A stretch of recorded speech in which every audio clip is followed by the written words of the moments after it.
நான் doctor Jeffrey பேசுறேன். மாத்திரை இல்லாமல் முட்டு வலியை குறைப்பது எப்படி, இதை பத்தி நம்ம இன்னைக்கு பார்க்கலாம். நம்முடைய உறவினர்கள் பல பேர் இந்த முட்டு வலியால பாதிக்கப்பட்டிருக்கிறத நம்ம பார்த்திருக்கிறோம். அவங்களுடைய அன்றாட வாழ்க்கையை நடைமுறைப்படுத்துவதற்கு கூட அவங்க எவ்வளவு சிரமப்படுவாங்க அப்படின்னு நமக்கு தெரியும். இந்த வீடியோல நான் சொல்லும் தகவல்கள் இப்படி மூட்டு வலியால பாதிக்கப்பட்டிருக்கிற பெரியவர்களுக்கு உதவியாக இருக்கும்னு நினைக்கிறேன். முட்டு வலியோட மோஸ்ட் காமன் காஸ் என்ன அப்படின்னு கேட்டீங்கன்னா ஆஸ்டியோஆர்த்ரைட்டிஸ். இந்த ஆஸ்டியோஆர்த்ரைட்டிஸ் நோயோட ட்ரீட்மெண்ட்டை ப்ராடா எப்படி பிடிக்கலாம் அப்படின்னா ஆபரேஷன் பண்ற ட்ரீட்மெண்ட், ஆபரேஷன் பண்ணாத ட்ரீட்மெண்ட்.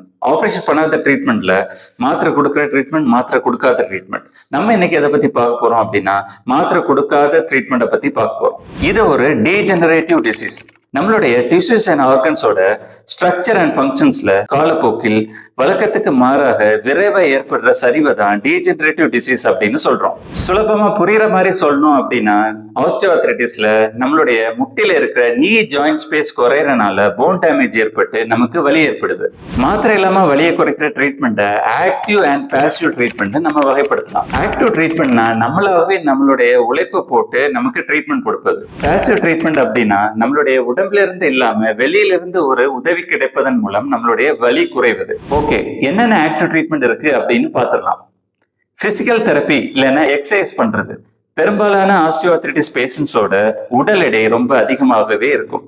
ஃபர்ஸ்ட் ஸ்டெப் என்ன அப்படின்னு கேட்டீங்கன்னா நம்மளுடைய வெயிட்டை குறைப்பது தான். உங்களுடைய உடல் எடை 25 BMIக்கு அதிகமாக இருந்தா நீங்க வெயிட்லெஸ் பண்றது மூலம் உங்களுடைய முட்டு வலி குறைவதற்கு அதிக வாய்ப்புகள் இருக்கு. நம்ம எக்ஸசைஸ் பண்றதுனால என்னென்ன பெனிஃபிட்ஸ் கிடைக்குது அப்படின்னா நம்மளுடைய ஜாயிண்ட் மொபிலிட்டி இன்க்ரீஸ் ஆகுது, நமக்கு பெயின் கம்மியாகுது, நம்ம கீழே விழுற ரிஸ்க் கம்மியாகுது. எக்ஸசைஸை எப்படி வகைப்படுத்தலாம் அப்படின்னா aerobic exercise, strength training exercise, water based or aquatic exercise, mind body exercise and balance training exercise.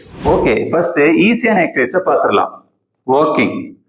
30 to 60 நிமிடங்கள் நீங்க ஒரு வாரத்துல வாக் பண்றது நல்லது. டெய்லி ஒரு 10 நிமிடம் நீங்க வாக் பண்ணாலே போதும். வாரத்துல 70 நிமிடங்கள் நீங்க கவர் பண்ணிடலாம். நீங்க ஆஸ்டியோஆர்த்ரைட்டிஸின் ஏர்லி ஸ்டேஜ்ல இருந்தீங்க அப்படின்னா வாக் பண்றது உங்களுக்கு ரொம்பவே உதவி அளிக்கும். Next, strength training. இந்த படத்தை பார்த்தாலே உங்களுக்கு புரியும். நம்ம முட்டியை சுத்தி ஏறக்குறைய 12 தசைகள் இருக்கு. இந்த தசைகளை வலிமைப்படுத்துறதன் மூலம் நம்மளுடைய நீ ஜாயிண்ட்டுக்கு போற அழுத்தத்தை கம்மி பண்ண முடியும். இதனால நம்மளுடைய வலியையும் குறைக்க முடியும். இதுல quadriceps, hamstrings and hip muscles தான் முக்கியத்துவம் வாய்ந்த மசில்ஸ். இந்த தசைகளை வலிமைப்படுத்துவதற்கு பல வகையான உடற்பயிற்சிகள் இருக்கு. நான் உங்களுக்கு எளிமையாக செய்யக்கூடிய 4 உடற்பயிற்சிகளை விளக்குறேன். First exercise hamstring stretch. இந்த படத்துல காமிக்கிற மாதிரி முட்டியை இப்படி மடக்கி வச்சுக்கோங்க. செகண்ட் ஸ்டெப், நீங்க காலை இப்படி நீட்டி ஒரு 30 to 60 செகண்ட்ஸ் பிடிச்சு வச்சுக்கோங்க. ஸோ உங்களுடைய ஹாம்ஸ்ட்ரிங் மசில்ஸ் இதுல ஸ்ட்ரெச் ஆகுது. 2 reps நீங்க இதுல செய்யலாம். ஒரு நாளைக்கு ஒரு 2 வாட்டி நீங்க இந்த எக்ஸசைஸை பண்ணலாம். Second exercise hip abductor strengthening exercise. இந்த படத்துல காமிக்கிற மாதிரி ஒரு காலை படியில வச்சுட்டு மற்றொரு காலை ஃப்ரீயா இப்படி தொங்க விட்டுக்கோங்க. தொங்க விட்ட இந்த காலை ஸ்ட்ரைட்டா நீங்க கீழே இறக்கியும் ஸ்ட்ரைட்டா நீங்க மேலே ஏற்றியும் ஒரு 10 ரிப்பீட்டேஷன் செய்யலாம். டெய்லி ஒரு 2 to 3 டைம்ஸ் இந்த எக்ஸசைஸ் நீங்க செய்யலாம். இந்த எக்ஸசைஸை செய்யறதன் மூலம் உங்களுடைய குளூட்டியல் மசில்ஸ் வலிமையடையும். 3வது உடற்பயிற்சி ஐசோமெட்ரிக் குவாட்ரிசெப்ஸ் ஸ்ட்ரென்தனிங். இந்த படத்துல காமிக்கிற மாதிரி நீங்க ஒரு டவலை மடக்கி உங்களுடைய நீ ஜாயிண்ட்டுக்கு அடியில வச்சுக்கோங்க. வச்சுட்டு உங்களுடைய லெக்கை மேல தூக்குங்க. இப்படி செய்வதன் மூலம் உங்களுடைய தொடை பகுதி வலிமையாகும். ஒரு 5 to 10 reps வரைக்கும் நீங்க செய்யலாம். இந்த எக்ஸசைஸை 2 to 3 டைம்ஸ் நீங்க ஒரு நாள்ல செய்யலாம். கடைசியா 4வது exercise quadriceps straight leg raise. படத்துல காமிக்கிற மாதிரி உங்களுடைய தொடையும் காலையும் ஸ்ட்ரைட்டா ஒரு 8 inches வரைக்கும் தூக்கிக்கோங்க. உங்களால எவ்வளவு நேரம் தூக்க முடியுதோ அவ்வளவு நேரம் தூக்கி பிடிச்சுக்கோங்க. இந்த எக்ஸசைஸை ஒரு 2 டைம்ஸ் டெய்லி நீங்க பண்ணலாம். அடுத்ததை நம்ம பார்க்க போறது aquatic exercise or water based exercise. தண்ணீரின் மிதப்புத்தன்மை காரணமாக நம்ம இந்த அக்வாட்டிக் எக்ஸசைஸை செய்யும் போது நம்மளுடைய நீ ஜாயிண்டில் போற அழுத்தம் கம்மியாகுது. யார் யாருக்கு நான் இதுக்கு முன்னாடி சொன்ன எக்ஸசைஸை செய்ய முடியாதோ அவங்க இந்த அக்வாட்டிக் எக்ஸசைஸை ட்ரை பண்ணலாம். நீர் எக்ஸசைசஸ் எப்படி நம்ம பண்ணலாம்னு பார்த்துடலாம். பேசிக்கா நம்மளுடைய கையையும் உடலையும் காலையும் தண்ணீருக்குள்ள இருந்து அசைச்சா போதும். இதுதான் water based exercise. For example, நீங்க வாட்டர்ல வாக் பண்ணலாம், ஸ்குவாட் பண்ணலாம், சைட் ஸ்டெப்பிங் பண்ணலாம், ஜம்பிங் ஜாக்ஸ் பண்ணலாம், கிக் பண்ணலாம் அண்ட் லஞ்சஸ் பண்ணலாம். அடுத்ததா மைண்ட் பாடி எக்ஸசைஸ் கூட நீங்க பண்ணலாம். For example yoga, tai chi, mental focus and control breathing. இந்த மாதிரி மைண்ட் பாடி எக்ஸசைஸ் உங்களோட பெயின் குறையறதுக்காக உதவும். அதுக்கப்புறம் பேலன்ஸ் ட்ரைனிங் கூட நீங்க பண்ணலாம். ஃபார் எக்ஸாம்பிள் ஒரு காலில் நிற்பது, படிகள் ஏறுவது, உட்கார்ந்துட்டு எந்திரிப்பது போன்ற பேலன்ஸ் ட்ரைனிங் எக்ஸசைஸ் நீங்க பண்ணலாம். இந்த மாதிரிப்பட்ட எக்ஸசைஸ் பண்றதுனால நீங்க கீழே விழுற ரிஸ்க் குறையும். இப்ப வரைக்கும் நம்ம பார்த்தது எல்லாமே ஆக்டிவ் ட்ரீட்மெண்ட். பாசிவ் ட்ரீட்மெண்ட் என்னென்ன இருக்கு அப்படின்னு பார்த்துடலாம். First, patellar taping.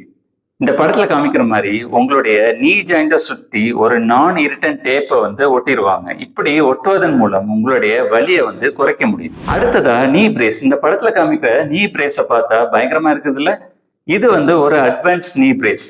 இந்த நீ பிரேஸை போடுற டைம் மட்டும்தான் உங்களுக்கு வலி குறையும். ரிசர்ச்ல என்ன சொல்றாங்க அப்படின்னா, இந்த நீ பிரேஸ் போடுறது உங்களுக்கு அவ்வளவு ஹெல்ப் பண்ணாது அப்படின்னு சொல்லிட்டு. அடுத்ததா ஃபுட் ஆர்த்தோசிஸ். நம்மளுடைய பாதத்துக்கு ஏற்றவாறு ஒரு டிவைஸை உருவாக்கி அதை அணிவது தான் ஃபுட் ஆர்த்தோசிஸ். இதற்கு பெயர் தான் லேட்ரல் வெட்ஜ் இன்சோல்ஸ். ஆஸ்டியோஆர்த்ரைட்டிஸ் நம்மளுடைய நீ ஜாயிண்ட்ல மோர் காமனா மீடியல் சைடு தான் அஃபெக்ட் பண்ணும். இந்த லேட்ரல் வெட்ஜ் இன்சோல்ஸ் இதை அணிவதன் மூலம் நீல ஏற்படுற அழுத்தத்தை நம்மளால பக்கவாட்டா திசை திருப்பி விட்டு நம்மளுடைய வலியை குறைக்க முடியும். அடுத்ததா ஐஸ் பேக் கொடுக்கறனாலையும் சூடு ஒத்தடம் கொடுக்கறனாலையும் உங்களுடைய நீ பெயினை குறைக்க முடியும். அடுத்ததா அல்ட்ராசவுண்ட் தெரப்பியும் டிரான்ஸ்குட்டேனியஸ் எலக்ட்ரிக்கல் நர்வ் ஸ்டிமுலேஷன் அப்படின்னு சொல்ற தெரப்பியும் இருக்கு. இந்த தெரப்பியை நீங்க மேற்கொள்வதற்கு உங்களுக்கு ப்ரொஃபஷனல் ஹெல்ப் தேவைப்படும். ஓகே, ஆக்டிவ் ட்ரீட்மெண்ட் பெஸ்டா பாசிவ் ட்ரீட்மெண்ட் பெஸ்டா அப்படின்னு கேட்டீங்க அப்படின்னா, நம்மளாகவே முன் நம்மளுடைய நேரத்தை ஒதுக்கி நம்மளுடைய உழைப்பை போட்டு பண்ற ஆக்டிவ் ட்ரீட்மெண்ட் தான் உங்களுக்கு பாசிவ் ட்ரீட்மெண்ட்டை விடைக்கும் உங்களுக்கு பலன் கொடுக்கும். ஓகே டாக்டர், என்னென்ன எக்ஸசைஸ் பண்றது, என்னென்ன ட்ரீட்மெண்ட் ஆப்ஷன்ஸ் அவைலபிளா இருக்கு அப்படின்னு சொன்னீங்க. ஆஸ்டியோஆர்த்ரைட்டிஸ்க்கான உணவு பழக்க வழக்கங்கள் என்னென்ன இருக்கு அப்படின்னு சொல்லுங்க அப்படின்னு கேட்டீங்கன்னா, வாங்க பார்த்துடலாம். என்னென்ன ஃபுட்ஸை சாப்பிடணும் அப்படின்னு பாத்தீங்கன்னா, நம்மளுடைய பாடியில இருக்கிற இன்ஃப்ளமேஷன் அண்ட் கொலஸ்ட்ராலை குறைக்கிற ஃபுட்ஸை நீங்க சாப்பிடணும். ஃபிஷ் நீங்க அதிகமாகவே சாப்பிடலாம். இதுல ஒமேகா 3 ஃபேட்டி ஆசிட்ஸ் இருக்கு. இது உங்களுடைய பாடியில ஏற்படுற இன்ஃப்ளமேஷனை குறைக்கும். அடுத்ததா சிட்ரஸ் ஃப்ரூட்ஸ் வகைகளை சாப்பிடலாம். For example orange, grapes, lemon போன்ற ஃப்ரூட்ஸை நீங்க சாப்பிடலாம்.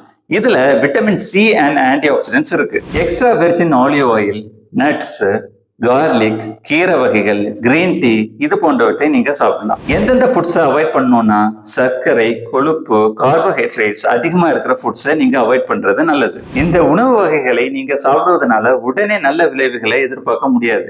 இந்த நன்மைகளை நீங்க அனுபவிப்பதற்கு சிறிது காலம் தேவைப்படும். நான் கொடுத்த இந்த தகவல்கள் உங்களுக்கு உதவியாக இருக்கும் அப்படின்னு நினைக்கிறேன். யார் முட்டு வலியால பாதிக்கப்பட்டிருக்காங்களோ அவங்களுக்கு நீங்க இந்த வீடியோவை ஷேர் பண்றது மூலம் ஹெல்ப் பண்ணலாம். வேற ஒரு பயனுள்ள தகவல்களோடு நான் உங்களை சந்திக்கிறேன். அது வரைக்கும் டேக் கேர்.